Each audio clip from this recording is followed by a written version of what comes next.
नमस्कार, मैं हूं सपना पांडे और आप देख रहे हैं दैनिक भास्कर उत्तराखंड उत्तर प्रदेश। काशीपुर में प्रधानमंत्री आवास योजना के तहत घर बनाने का लोगों का सपना पूरा होने जा रहा है। योजना के अधीन प्राधिकरण के सहयोग से नगर निगम द्वारा प्राप्त 2250 आवेदन पत्रों में से 1500 आवास स्वीकृत किए जा चुके हैं।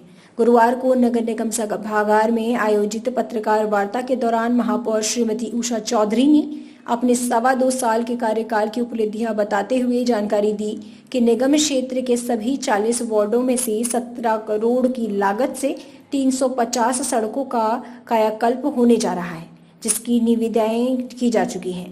आइए पूरी खबर जानते हैं काशीपुर से हमारे संवाददाता राजेश शर्मा की इस रिपोर्ट में। किन मुद्दों को लेकर के रखी गई है और क्या सुझाव दिए गए? आज की जो प्रेस कॉन्फ्रेंस है कि काफ़ी समय से हमारे पत्रकार बंधुओं के द्वारा भी ये प्रश्न था कि आपने अब तक का नगर निगम काशीपुर में क्या किया है, हम ये सब जानना चाहते हैं।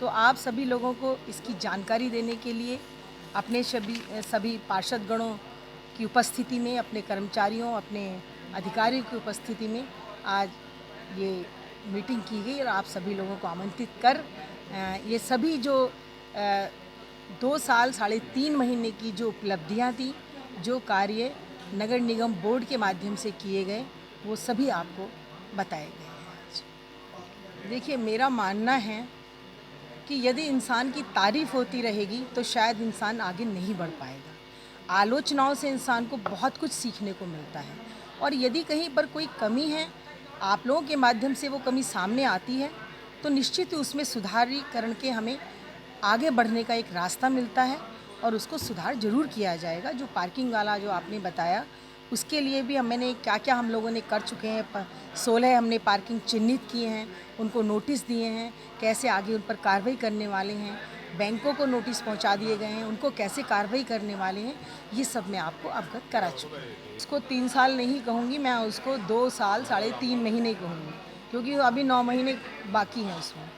तो ये संज्ञान में था, लेकिन क्योंकि जल संस्थान जो जितना भी जल का कार्य, ऐसे कार्य हैं जहाँ टंकी लगी हुई हैं, वो सब जल संस्थान को हैंडओवर हो जाते हैं, तो उसकी जो जिम्मेदारी होती है वो जल संस्थान को हो जाती है। आज भी देखिए, हमारे यहाँ अमृत योजना के माध्यम से काम चल रहा है और अमृत योजना जल निगम टंकियाँ बनाकर पूरे शहर में लाइन बिछाकर उसके बाद में हैंड ओवर कर देती है जल संस्थान को, फिर उसको जल संस्थान ही देखता है।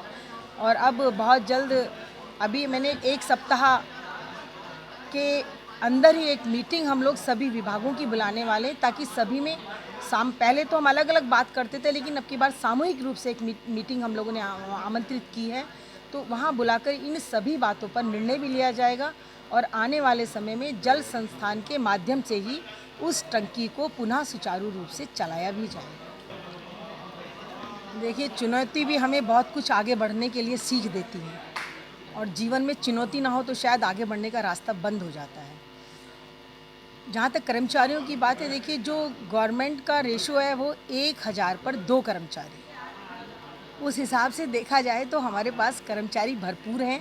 इसके अतिरिक्त हमारा नाला गैंग है, आउटसोर्सिंग में इतने कर्मचारी हैं, कर्मचारी भरपूर है। लेकिन शहर देखिए, जब बड़ा होता है, क्षेत्र बड़ा हो जाता है, तो और अधिक आवश्यकता हो जाती है। इसके लिए अभी कल ही शायद अगर आप हों बोर्ड की मीटिंग में तो आपने देखा भी होगा कि आउटर में 2-2 कर्मचारियों की बढ़ाने की स्वीकृति कल बोर्ड में दे दी गई है।